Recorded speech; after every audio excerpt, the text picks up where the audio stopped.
오늘 말씀을 먼저 보겠습니다. 출애굽기 15장 22절에서 27절 말씀을 보겠습니다. 출애굽기 15장 22절에서 27절입니다. 우리 다 함께 한 목소리로 성경을 읽겠습니다. 모세가 홍해에서 이스라엘을 인도하여 그들이 나와서 수르 광야로 들어가서 거기서 사흘 길을 걸었으나 물을 얻지 못하고 마라에 이르렀더니 그곳 물이 써서 마시지 못하겠으므로 그 이름을 마라라 하였더라. 백성이 모세에게 원망하여 이르되 우리가 무엇을 마실까 하매 모세가 여호와께 부르짖었더니 여호와께서 그에게 한 나무를 가리키시니 그가 물에 던지니 물이 달게 되었더라. 거기서 여호와께서 그들을 위하여 법도와 율례를 정하시고 그들을 시험하실세 이르시되 너희가 너희 하나님 나 여호와의 말을 들어 순종하고 내가 보기에 의를 행하며 내 계명에 귀를 기울이며 내 모든 규례를 지키면 내가 애굽 사람에게 내린 모든 질병 중 하나도 너에게 내리지 아니하리니 나는 너희를 치료하는 여호와임이라. 그들이 엘림에 이르니 거기에 물샘 열둘과 종려나무 70그루가 있는지라. 거기서 그들이 그 물 곁에 장막을 치니라. 아멘. 아멘. 할렐루야. 오늘 치유 집회 말씀을 준비하는데 제 마음속에 어떤 소리가 들려요. 목사님 설교 그만하고 그냥 기도만 해줘요. 이런 소리가 들려요. 몸이 아픈 사람 중에는 그런 마음 충분히 이해가 됩니다. 찬양도 설교도 지금 나에게는 전혀 내 귀에 들어오지도 않고 그냥 몸이 아파 죽겠으니 그냥 기도만 좀 빨리 해주면 좋겠습니다. 그런 심정 충분히 이해가 됩니다. 오늘 여러분들이 치유를 위해서 오셨지만 몸이 아파서 병원에 간 것과는 다르다는 것을 아셔야 합니다. 병원에 갔을 때는 찬양 시간, 이렇게 합심 기도 시간, 설교 시간 뭐 있겠어요. 그냥 순서 따라 의사 만나서 바로 그냥 진단받고 검사하고 처방받고 그러면 되는 거잖아요.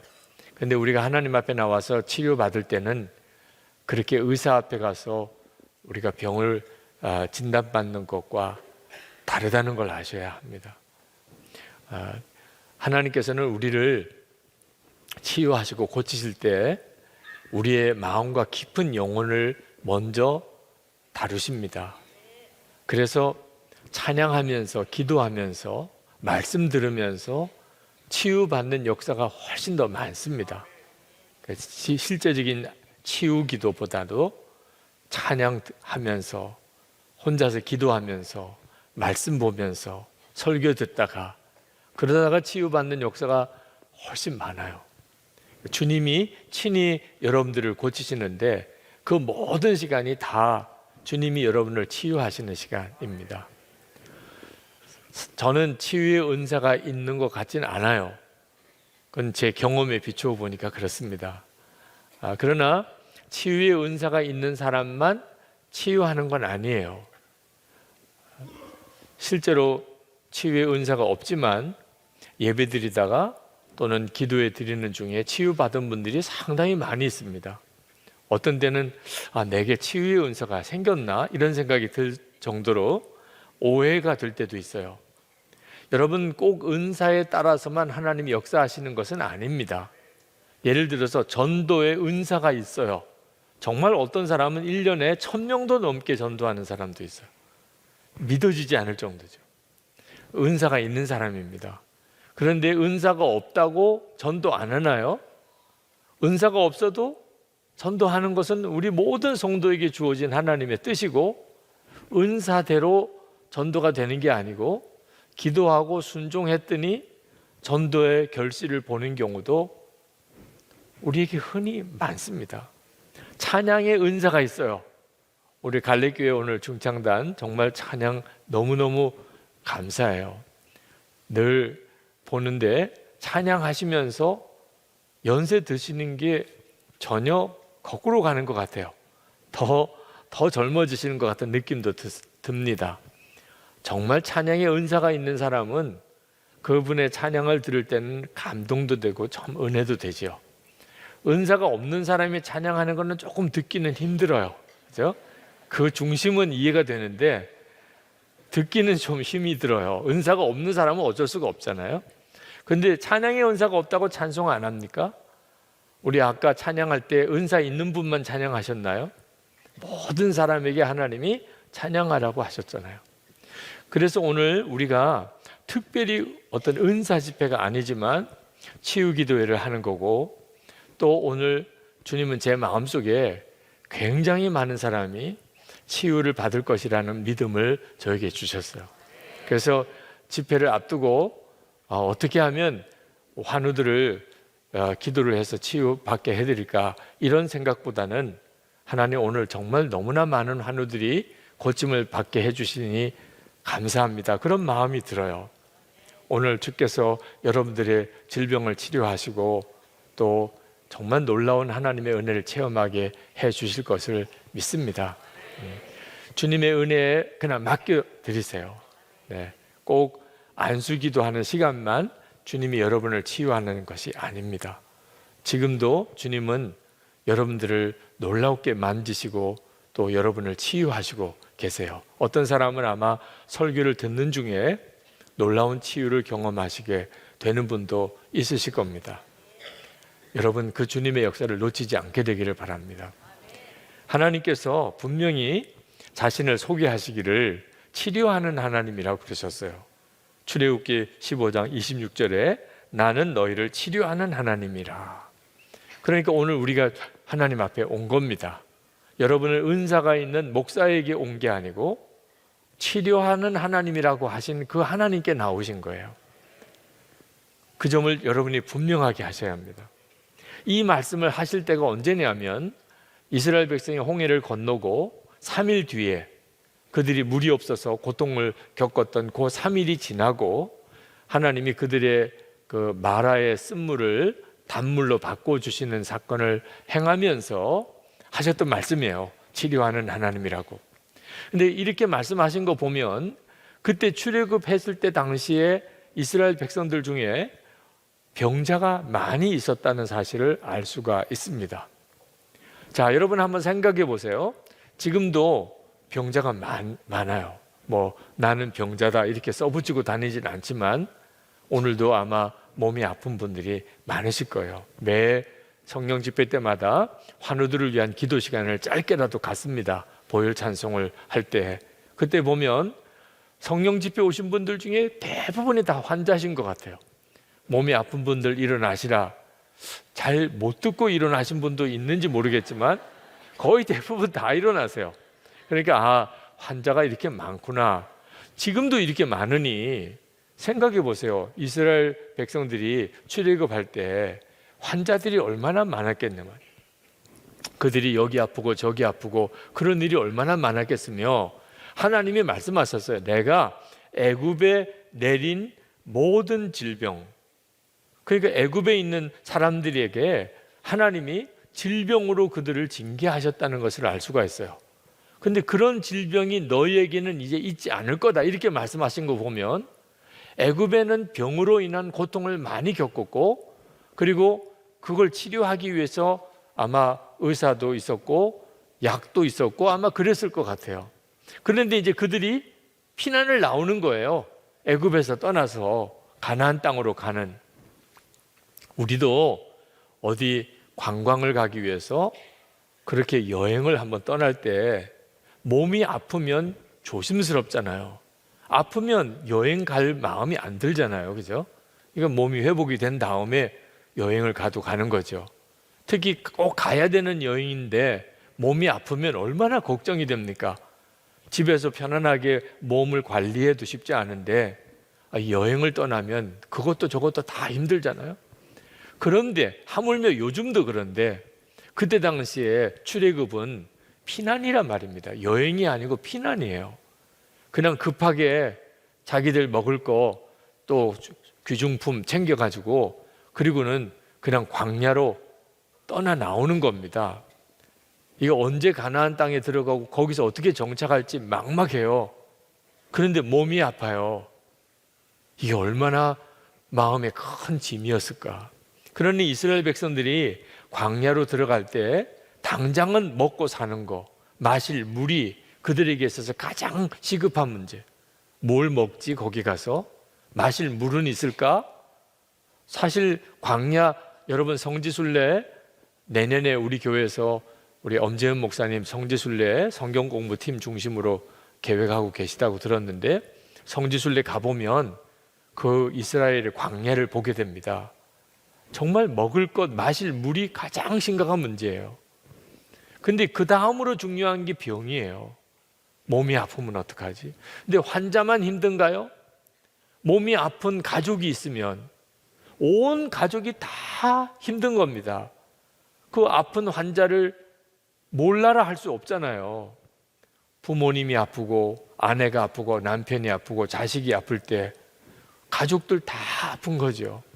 그 아픈 환자를 데리고 움직여야 돼요. 그리고 건강하더라도 아플 수 있잖아요. 다 보면은 누구나 다 아픈 그런 질병을 누구나 다 앓잖아요. 야, 광야에서 몸이 아프면 어떡하지? 그런 생각할 만도 하잖아요. 그러니까 이스라엘 백성들에게 있어서 몸이 아픈 것은 굉장히 심각한 문제였을 거라고 추측이 됩니다. 근데 하나님이 말씀하신 거예요. 나는 치료하는 하나님이라. 그러니 이 말씀이 얼마나 그들에게 기쁜 소식이었을까. 하나님이 치료하시는 하나님이시래. 우리를 출애굽하고 구원해 내신 것뿐만 아니고 치료도 해주시는 하나님이시래. 마치 우리 집 근처에 아주 좋은 대학병원이 들어왔다. 그거 든든하잖아요. 가까이에 병원이, 좋은 병원이 생겼다면. 그러면 조금 몸이 아파도 당장 가서 치료받을 수 있겠구나, 그런 생각할 수 있잖아요. 하나님이 치료하시는 하나님이시라니까 얼마나 기쁘겠어요. 그러니까 그 말씀을 이스라엘 백성들에게 하나님이 하신 거예요. 오늘 그 말씀을 붙잡고 우리가 하나님께 나가 기도하는 겁니다. 하나님, 치료하시는 하나님이라고 하셨잖아요.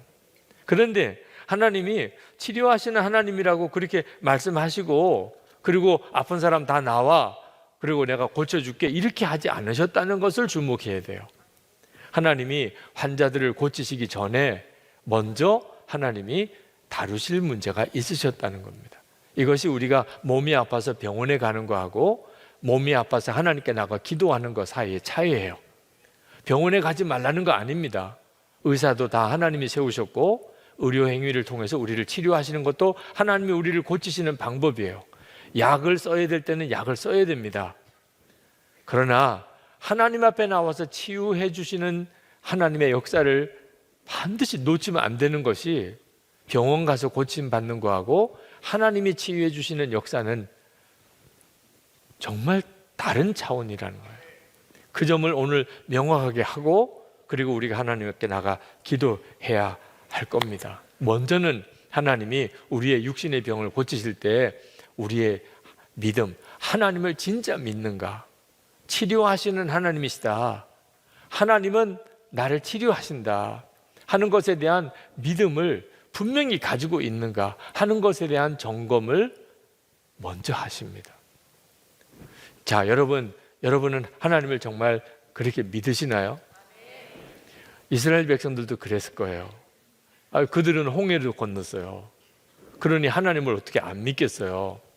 그런데 자, 이 하나님이 치료하는 하나님이라고 하는 말씀을 하시기 전에 3일 동안을 보면 하나님을 믿는데 또 하나님을 안 믿는 거예요. 그들이 홍해를 건넜을 때는 아주 춤을 추고 노래하고 난리도 아니었어요. 출애굽기 14장을 읽어보면 정말 너무너무 좋아하고 기뻤어요. 충분히 이해가 돼요. 얼마나 기뻤을까. 바다가 갈라졌어요. 그 바다를 건넜고 자기들을 죽이려고 뒤쫓아오던 애국 군대가 뒤따라 들어오다가 그만 홍해가 합쳐지는 바람에 바다에 다 수장돼 죽었어요. 그걸 자기들 눈으로 봤어요.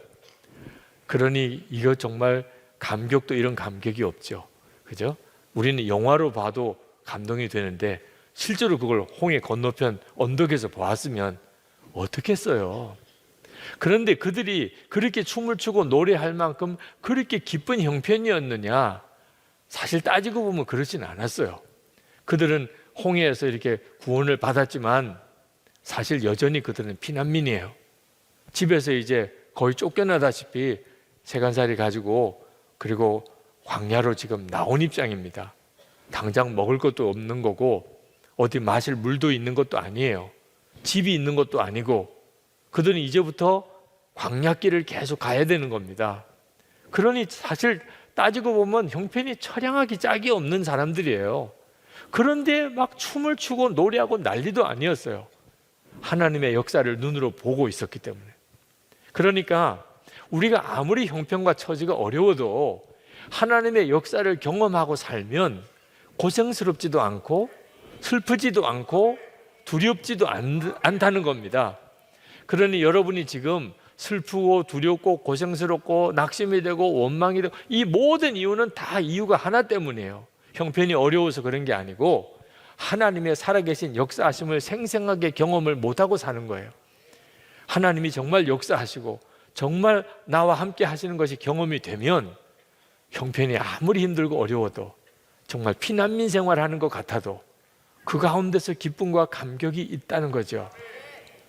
그런데 이스라엘 백성들이 그렇게 노래하고 춤을 추다가 이제 광야길로 들어섰습니다. 하루를 지나고 이틀을 지나고 3일을 지나고 분위기가 완전히 확 바뀌어버렸어요. 3일 전에는 그렇게 춤을 추고 노래하던 그 사람들이 아주 얼굴이 굳어버리고 막 폭발 직전이 됐어요. 이유는 하나예요. 물이 없는 거예요. 물이 없는 거예요.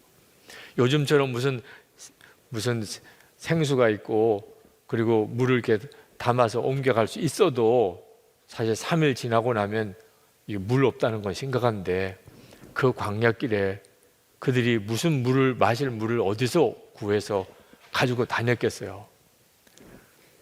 정말 속에 원망, 불평, 탄식이 그냥 목에까지 올라오는 단계까지 3일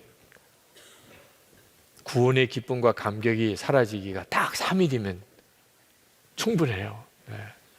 우리도 똑같아요. 십자가의 은혜, 구원의 감격, 정말 성령 체험하고 할 때는 다 좀 산과 나무가 하나님을 찬양하는 것 같고 새들도 막 하나님을 노래하는 것 같고 이런 느낌이 다 있다가도 힘들고 어려운 일이 겹치고 그렇게 며칠이 지나고 나면 그 은혜의 감격, 기쁨 어디로 다 사라졌는지. 자, 그런데 그때 물이 나타난 겁니다. 마라라고 하는 곳에 물을 발견한 거예요. 그때 그들이 얼마나 좋았겠어요. 3일 동안 마실 물이 없어서 그렇게 목이 타들어가고 무엇보다도 마음이 이러다가 우리가 목말라 죽는 거 아니야? 이러고 있는데 물을 발견했을 때 아우 하나님 그렇지 하나님 우리를 버리지 않으셨을 거야. 홍해도 갈르신 하나님이 이렇게 물을 예비해 놓으셨구나. 또 사람이요 그렇게 딱 간사해요. 조금 전까지 그렇게 막 원망할 것 같이 그러다가 또 하나님 너무 좋으신 하나님 나 하나님이 너무 좋아 이러면서 갔는데 그 마라의 물이 마실 수 없는 쓴물이었다는 거예요. 물을 마신 사람이 막 토해내면서 난리도 아니니까 그때 터진 거예요. 정말 모세에게 가서 모세에게 원망을 했는데 여기 성경에는 아주 부드럽게 나옵니다. 24절에 백성이 모세에게 원망하여 이르되 우리가 무엇을 마실까 하매 이렇게 보면 아주 이스라엘 백성들이 수준이 있는 교양이 있는 성도들 같이 보이지만 그 다음에 25절에 보면 모세가 여호와께 부르짖었더니 라고 나옵니다. 그러니까 모세가 하나님께 부르짖었다는 말을 보니까 그들이 그냥 부드럽게 모세 우리 물이 없어 하나님이 해결해 주시겠지 나는 믿어 이렇게는 이야기를 안 했던 것 같아요. 거의 모세를 죽일 듯이 그냥 좀 노려보고 우리 죽이려고 이렇게 데려 나왔지 이런 식으로 엄청나게 모세가 아주 궁급해졌던 것 같습니다. 사실 모세가 홍해 앞에서도 이렇게 부르짖어 기도한 적이 없었어요. 홍해 앞에서 그 홍해가 눈앞에 가로막혀져 있고 뒤에 애국 군대가 쫓아올 때도 하나님께 부르짖어 기도했다고 안 나옵니다. 그러나 이스라엘 백성들에게 잠잠히 하나님이 하시는 일을 봐, 이렇게 했던 모세예요. 그런데 모세가 하나님께 부르짖었다는 말은 그때 상황이 얼마나 위기였는가 하는 걸 알 수가 있습니다. 이거 진짜 큰일 나겠구나, 이런 상황이 되었고, 모세조차도 이거 큰일 났네, 차라리 마라라는 물이 없었다면, 그렇다면 며칠을 더 견뎠을지 모르겠는데, 마실 물이 있는 것처럼 있다가 그 물이 쓴 물이라는 걸 알게 난 다음에 확 뒤집어져 버린 거죠. 여러분도 진짜 하나님을 믿는가? 치료하신 하나님이다, 알기는 알아요. 그런데 진짜 믿으면 몸이 아파도 염려가 안 돼요. 하나님이 치료하시는 하나님이신데, 그죠? 뭐가 염려가 돼요? 그죠? 좀 불편하긴 하고 지금 아픈 게 좀 고통스럽긴 하지만 하나님이 고쳐주실 테니까, 이렇게 되잖아요. 근데 그게 하나님을 믿는 거죠. 근데 두려워요. 아주 급해요.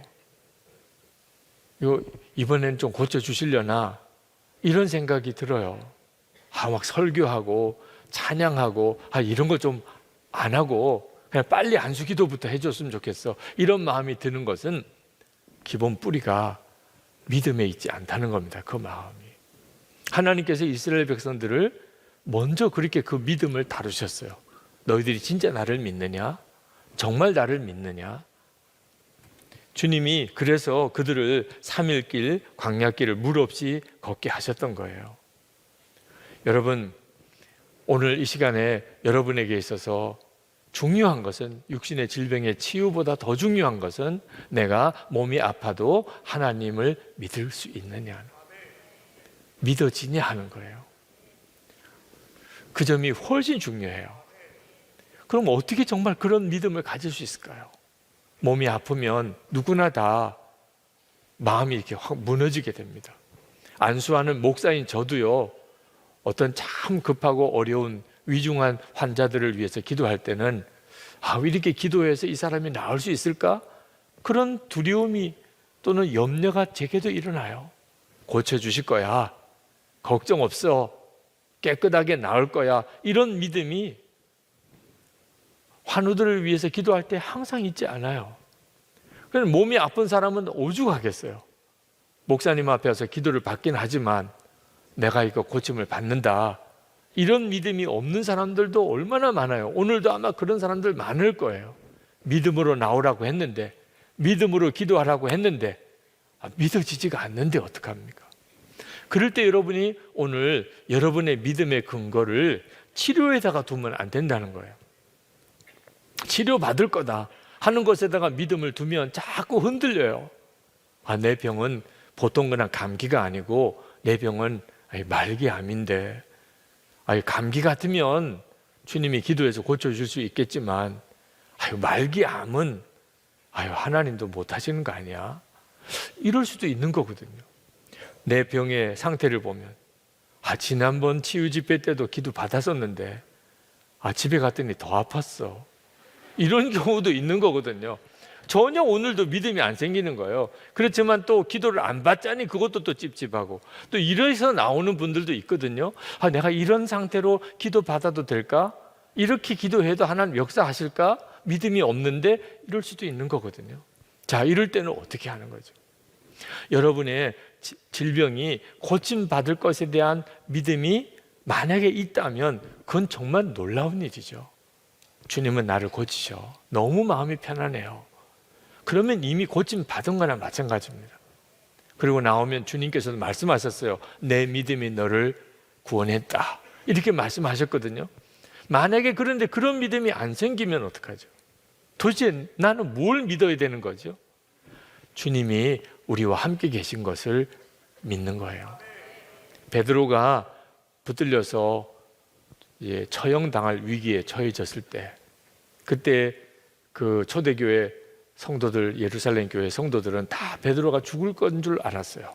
왜? 고전에 야고보가 그렇게 처형을 당했거든요. 베드로도 이제 두 번째로 그렇게 죽겠구나, 그렇게 생각을 하고 있었어요.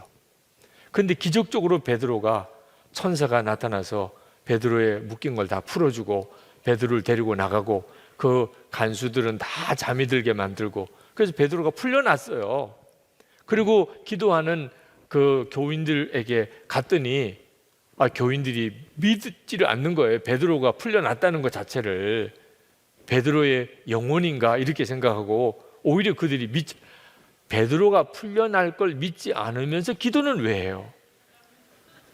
그게 그때 그들의 기도였어요. 그럼 그들은 무슨 기도를 한 거죠?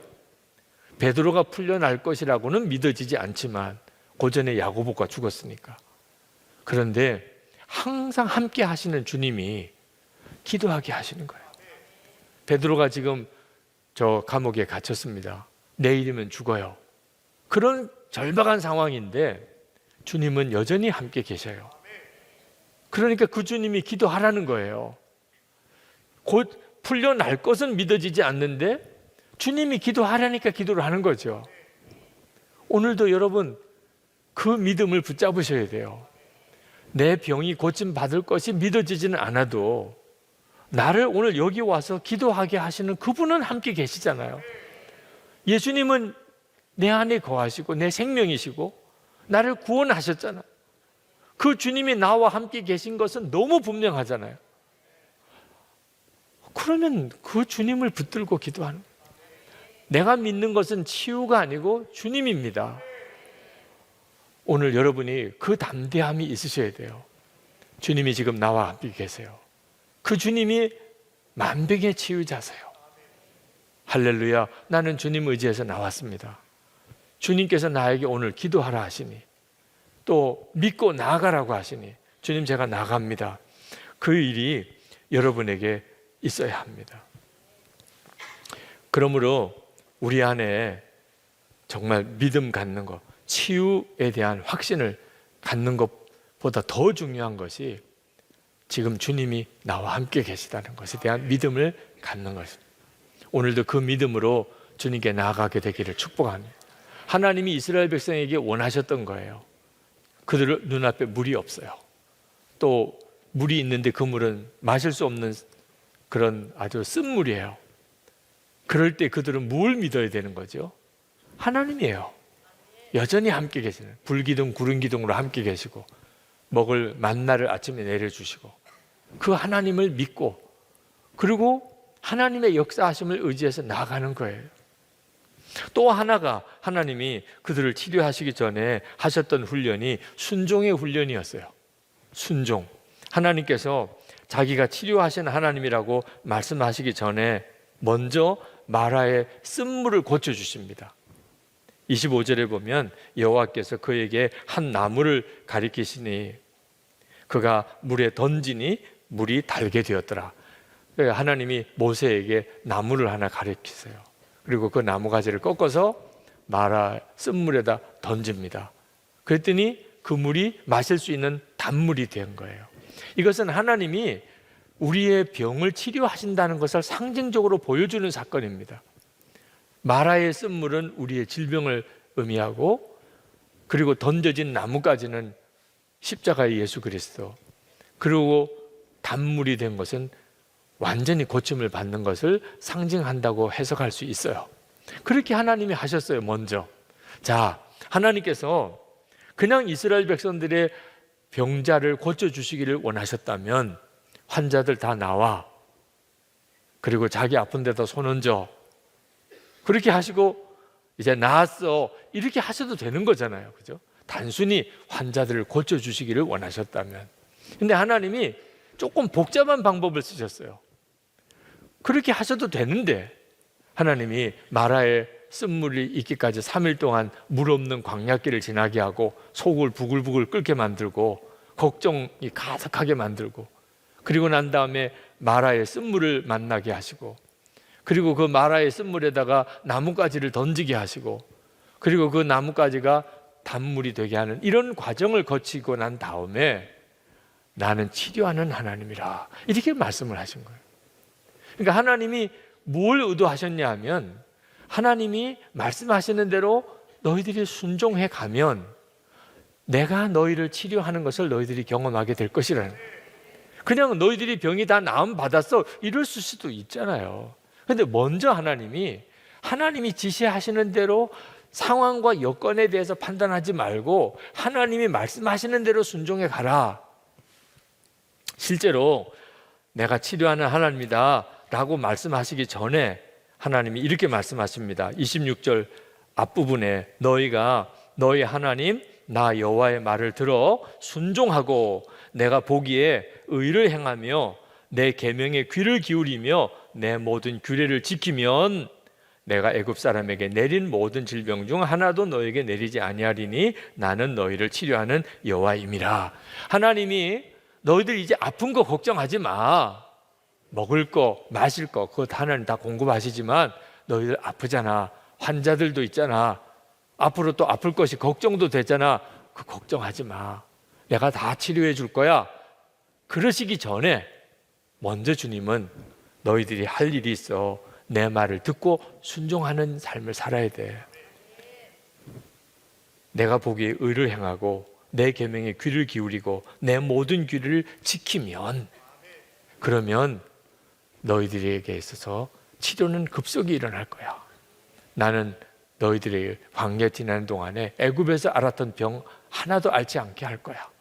그렇게 말씀하신 거예요. 그러니까 하나님이 오늘 여러분이 몸이 아파서 오신 여러분에게 두 가지를 말씀하고 싶어 하시는 거예요. 몸이 아파도 나를 믿으라. 하나님을 믿으라. 두 번째는 아플수록 더욱 하나님의 말씀에 순종하는 것을 중요하게 여겨야 한다. 하나님이 치료하신 하나님이신 것을 여러분이 실제로 경험하려면 순종의 삶을 결단해야 한다는 거예요. 그러므로 여러분, 내 병이 나았나 안 나았나 그 점에 대해서는 더 이상 신경 쓰지 말고 그건 하나님께 완전히 맡겨드리고, 여러분이 진짜 신경 쓸 일은 내가 하나님의 말씀에 순종하고 있나. 나병 환자가 되었던 모압의 장군 나아만이 치유받으려고 이스라엘에 와서 엘리사에게 왔잖아요. 근데 엘리사가 나와서 안수기도 하시지 않았잖아요. 우리는 빨리 안수라도 해주세요. 나아만이야말로 그걸 원했잖아요. 그런데 엘리사는 요단강 가서 나와보지도 않고 나와서라도 말을 했으면 그것도 이해하기 쉽지 않을 텐데 그냥 종을 통해서 요단강 가서 7번 목욕하세요. 이렇게 이야기를 한 거예요. 나아만이 막 격분했죠. 이런 무리한 일이 어딨나.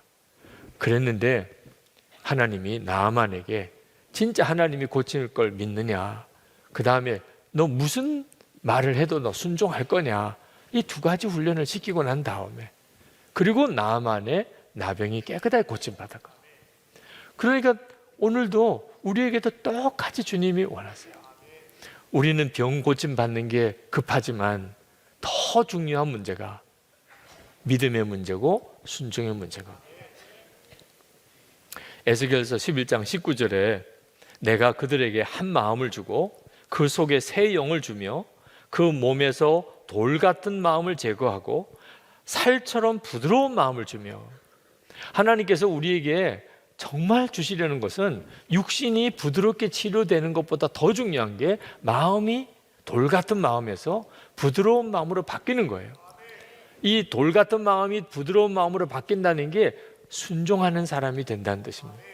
돌 같은 마음은 불순종의 마음, 부드러운 마음은 하나님의 말씀을 듣고 그대로 순종하는 사람인 거죠. 여러분이 몸이 아프면 마음이 부드러워져요. 몸이 아픈 사람은 몸이 아프니까 기도하러도 나옵니다. 몸이 안 아프면 아마 오늘은 불금이었을 거예요. 네, 불타는 금요일. 네, 갈 때도 얼마나 많아요. 놀 때도 너무나 많고. 그런데 몸이 아프니까 금요일에 성령 집회에 나오잖아요. 그러니까 마음이 이렇게 부드러워진 거예요. 그죠? 근데 이것을 그냥 이렇게 몸이 아플 때 하나님 앞에 나와서 기도 받는 정도로 그치면 안 된다는 겁니다. 이제는 진짜 이렇게 살아야 한다. 기도하라 그러면 기도하고, 용서하라 그러면 용서하고, 사랑하라 그러면 사랑하고, 감사하라 그러면 감사하고, 헌신하라 그러면 헌신하고. 몸이 아프니까 하나님 뭐든지 할게요. 주님이 뜻이 무엇인지 알면 내가 그대께 순종할게요. 이런 마음이 되잖아요. 하나님 이것만 고쳐주신다면 뒤바꾸라는 겁니다. 먼저 순종의 삶을 살라. 그러면 하나님이 치료하시는 하나님이신 것을 알게 한다는 거예요. 여러분, 우리는 몸이 고침받는 것이 대단히 큰 문제처럼 느껴집니다. 몸이 아프면 하다못해 통증이 있는데 그걸 위해서 기도했더니 통증이 사라졌어요. 지난번 미국 집회 갔을 때 첫째 날 호텔에서 자는데 어깨가 엄청 아파요. 무슨 50견이 온 것처럼. 시차도 바뀌어서 빨리 잠을 자야 내일부터 집회가 시작이 될 텐데 너무너무 통증이 와서 밤에 잠이 안 오는 거예요. 큰일 났어요. 이걸 어떻게 하나. 아무리 몸을 만지고 누르고 해도 밤에 통증 때문에 잠을 못 잘 정도예요. 그때 그날 제가 제 어깨에 손을 얹고 기도했어요. 하나님, 고쳐주셔야 되겠습니다. 제가 집에 있는 것도 아니고 이렇게 세미나 때문에 나와 있는데 여기서 병원에 가거나 무슨 치료받을 수 있는 시간도 여건도 아니니 주님 고쳐주세요. 그렇게 손을 얹고 기도하고 그리고는 그냥 잤어요. 뭐 손을 얹었다고 그래서 갑자기 싹 다 통증이 사라지는 것도 아니더라고요. 그냥 여전히 통증은 있는데 참 신기하게도 잠이 그냥 쭉 들었어요. 아침에 일어났는데 깜짝 놀랄 정도로 아무 통증이 없던 거예요. 제 일기에도 그날 그 일을 썼는데 너무너무 신기할 정도예요. 여러분, 육신이 아플 때 그렇게 뭐가 기도했는데 갑자기 노임을 받았다. 이것만 정말 춤을 출 정도로 놀랍잖아. 지금도 제가 여러분에게 이 이야기를 할 때 제 속에도 이거 정말 놀라운 일이야. 그날 일기에도 그걸 쓸 때 이거 진짜 엄청 놀라웠어. 내가 갑자기 치유의 은사가 생겼나? 이런 생각이 들 정도로 놀라운데 가만히 생각해 봤어요. 이건 진짜 아무것도 아닌 거예요. 지금 우리에게 하나님이 허락하신 기적을 생각하면 우리의 영혼이 구원받은 거예요. 미국에서 신유의 기적을 가장 많이 행한 분으로 그렇게 꼽히는 캐더린 쿨만 여사가 있습니다. 대단한 신유 사역자예요. 진짜 그분의 집회 때는 눈에 보이는 기적들이 막 일어났으니까. 그 치유 사례 중에 유명한 사례가 조지 오르라고 하는 사람입니다. 그가 주물 공장에서 일하는 노동자인데 쇳물이 눈에 튀었어요. 그래가지고 실명을 한 겁니다. 쇳물이 눈에 튀어서 그만 실명을 한 거예요. 21년 동안이나. 그런데 캐더린 쿨만의 집회 때 눈이 떴어요. 이걸 뭐라고 설명을 해야 되죠? 그렇죠? 그런 기적이 막 일어났던 사람이에요, 캐더린 쿨만. 근데 그가 이렇게 말했습니다. 모든 기적 중에서 가장 큰 기적은 우리 주 예수 그리스도의 피로 말미암아 죄와 허물로 죽은 심령이 살고 더러워진 마음이 깨끗하게 된 것입니다. 이것이 모든 기적 가운데 가장 귀한 기적입니다. 말씀 들어보니까 아멘이네 이렇게 됩니까? 정말 말씀 들어보니까 맞네. 감기가 고침받는 거, 무슨 통증이 사라진 거, 암이 고침받는 것보다 더 중요한 게 우리가 지옥 갈 수밖에 없는 내 영혼 구원받아서 천국 가게 되고 더러워진 내 심령 보혈로 깨끗하게 씻음 받은 거, 이거 정말 엄청난 기적이구나. 아멘입니까? 그렇다니까요. 여러분은 지금 몸의 기적은요, 어쩌면 아주 작은 거예요.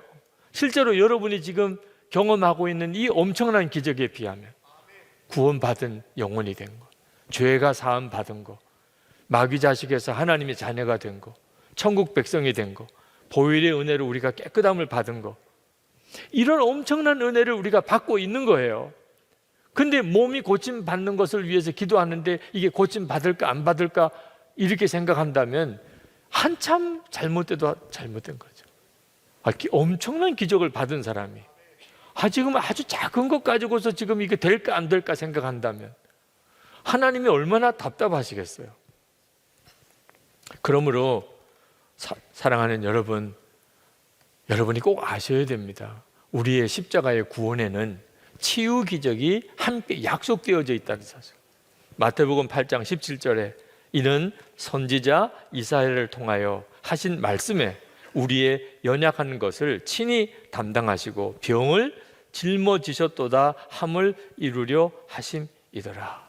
예수님의 십자가 안에는 우리의 병을 주님이 짊어지시는 역사가 함께 있다는 거예요. 그냥 우리의 영혼만 구원받는 게 아니고.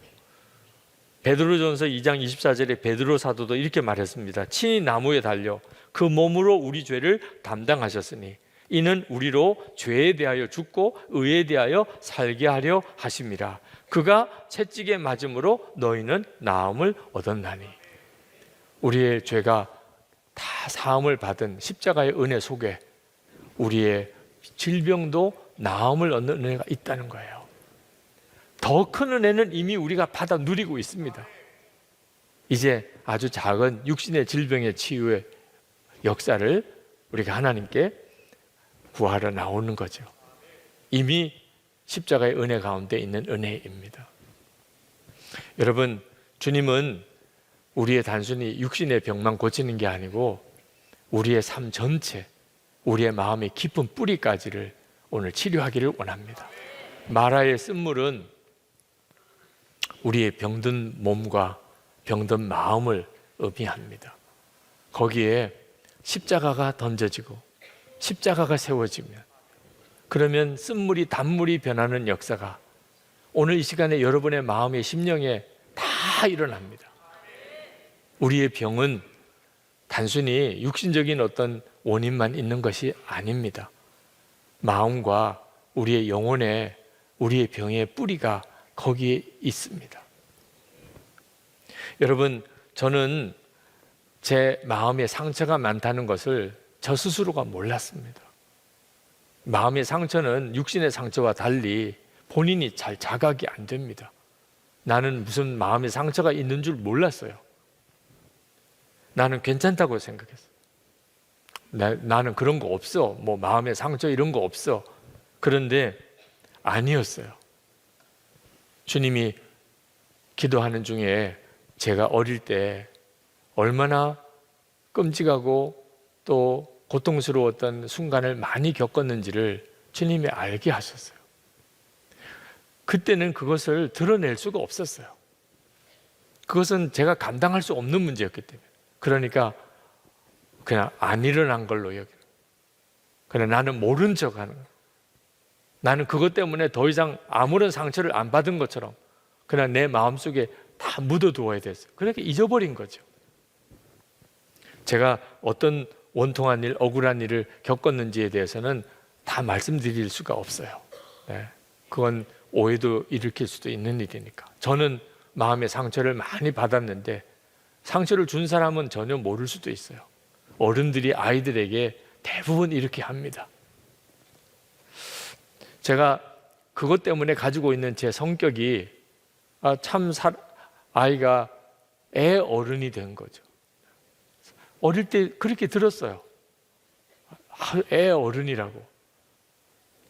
아니 영락 없이 목사라고.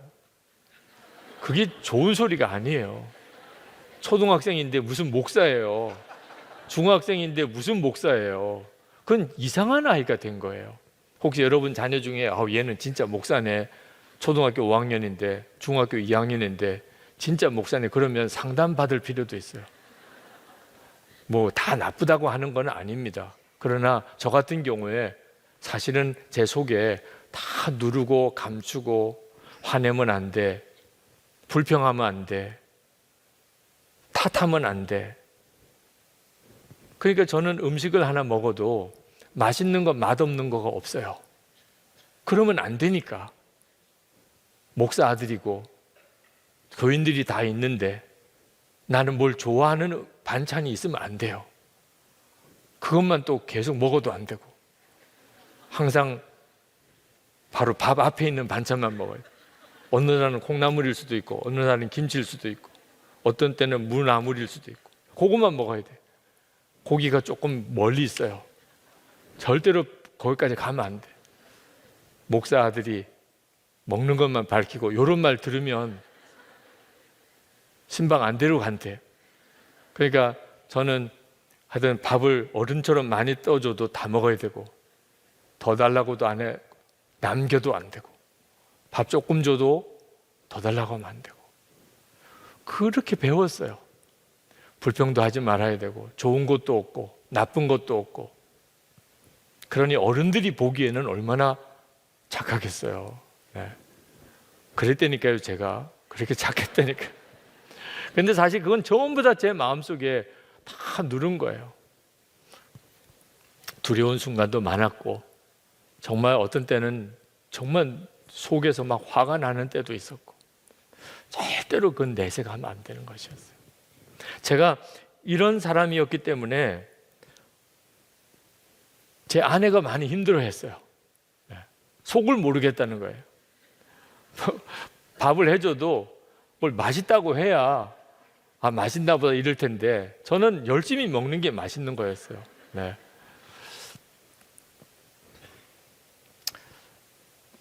그건 저에게서는 굉장한 상처였어요. 그건 사실 정상적인 사람이라고 하기가 좀 어려웠던 거죠. 결혼하고 난 다음에 비로소 그게 문제가 된다는 걸 알았어요. 제가 사역을 하면서도 이렇게 누르고 참고 견디고 이랬던 것들이 다 그게 건강한 게 아니라는 걸 알았습니다. 제가 군목으로 있는 동안 저희 군종병들이 굉장히 힘들어 하더라고요. 그래서 왜 이렇게 힘들어 하는지 이유를 모르겠어요. 나는 잘해준다고 잘해줬는데. 근데 어느 날 갑자기 저 자신을 돌아보게 됐습니다. 내가 굉장히 다른 사람에게 힘든 사람이구나.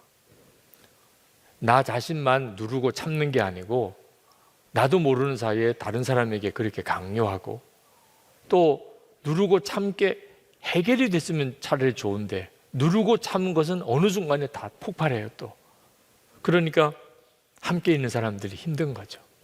나 혼자서는 다 다른 사람들 앞에 폐 안 끼치게 잘하지만 함께 사는 데는 또 굉장히 쉽지 않은 유형의 사람, 나 자신이 그런 유형의 사람이 돼 있더라. 그게 나중에는 병이 되는 거죠. 여러분들도 여러분들의 아주 어릴 때부터의 삶을 가만히 돌아보면 여러분 안에 그렇게 해결되지 않은 상처들이 다 있게 마련입니다. 진짜 잊어버렸으면 좋겠다 싶은 기억들 진짜 잊어버렸어요. 그런데 없어진 게 아니에요. 여러분 속에, 무의식 속에 다 그 기억이 남아 있어요. 여러분들 스스로는 모르는데 가까이 사는 사람은 알아요. 어느 순간에 갑자기 사람이 이상하게 행동하고 말하는 거예요. 여러분은 해결되지 않은 옛날에 아픈 상처가 있는 겁니다. 끔찍한 기억이 있어요. 너무 부끄러웠던 순간이 있어요. 정말 그것은 내 인생에 없었으면 좋겠다는 사건들이 있어요. 그런 걸 보았고, 그런 걸 들었고, 그런 걸 겪었어요. 그건 사라지지 않고 있습니다. 여러분이 아이들을 기를 때 다음 주에는 우리가 아이들을 위한 집회를 하겠는데, 아이들이 마음에 계속 상처가 쌓이고 있습니다. 그 아이들은 자기가 상처받은 것을 상처받았다고 말을 못해요. 부부끼리야 하잖아요. 부부끼리야. 기분 나쁘면 기분 나쁘다, 싫으면 싫다. 애들은 그걸 말을 못한다니까요. 그러니까 그 아이들은 계속 속으로 쌓이는 거예요. 엄마 아빠가 뭘 잘못하고, 엄마 아빠가 싸우고, 엄마 아빠가 자기에게 뭔가 이렇게 실망스럽게 하고 화나게 하고, 전부 아이들 속에 문제를 다 일으키는 요인으로 다 쌓여 들어가는 거예요. 안수기도 할 때 그런 때가 많습니다. 단순히 이걸 위해서만 기도할 문제가 아니구나. 그래서 어릴 때부터 보고 들은 것을 위해서 기도할 때가 있어요. 주님으로부터 오지 않은 것은 다 보혈로 씻어달라고. 그게 해결되지 않으면 생활이 안 바뀝니다. 몸이 아픈 것도 마찬가지예요. 여러분 속에 정말 치료받을 게 많기 때문에 하나님께서 오늘 이와 같은 시간을 갖는 거예요. 찬양하고 기도하고 말씀 앞에서 여러분의 진짜 모습이 드러나게 하시는 거죠. 그리고 십자가로 해결하시는 거예요. 왜 꼭 나는 죽고 예수로 살아야 되는 거죠? 그 상처 많은 나를 어떻게 하나하나 다 고칩니까? 자기도 자기 문제를 몰라요. 아무리 유명한 상담하는 사람에게 가도 내 속의 상처를 다 알 수 없어요. 사람은 얼마나 복잡한 존재인지 몰라요. 근데 십자가의 복음은 놀라워요. 우리의 옛사람 예수님과 함께 십자가에 죽었어요. 그리고 이제 예수님의 부활의 생명으로 살게 하시는 거예요. 이 십자가의 복음으로 제가 구원받았어요. 제 마음의 뿌리가 옛날 마음의 상처에 있었어요. 근데 이제는 그게 십자가로 처리가 되어버렸어요. 이제는 내 삶의 뿌리가 부활의 주님께 있어요. 그래서 제 속에 원래 내게 있지 않던 기쁨과 감사를 경험하게 됩니다. 나는 죽고 예수로 사는 일이 얼마나 놀라운지 몰라요. 주님은 포도나무고 나는 가지라는 것이 여러분의 치유의 시작이에요.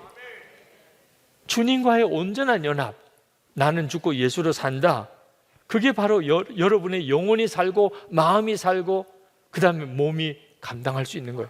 기쁘니까, 감사하니까, 평안하니까, 사랑하니까.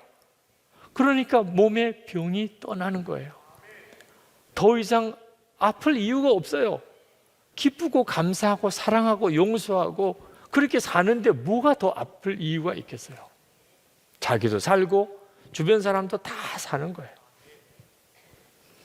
하나님께서 우리가 이처럼 주님 앞에 완전히 치유받게 되는 은혜를 그 다음 출애굽기 27장에 출애굽기 15장 27절에 가서 엘림에게로 인도합니다.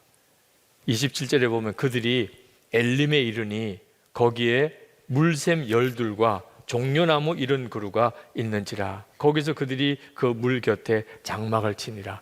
이 마라에서 엘림까지가 한 11km 정도 되는 길이에요. 그러니까 사실 이스라엘 백성들이 마라 앞에서 그냥 난리가 났는데 사실 그 11km만 더 가면은 엘림, 정말 너무나 황홀한 오아시스가 거기 기다리고 있어요. 하나님은 다 알고 계시죠. 네.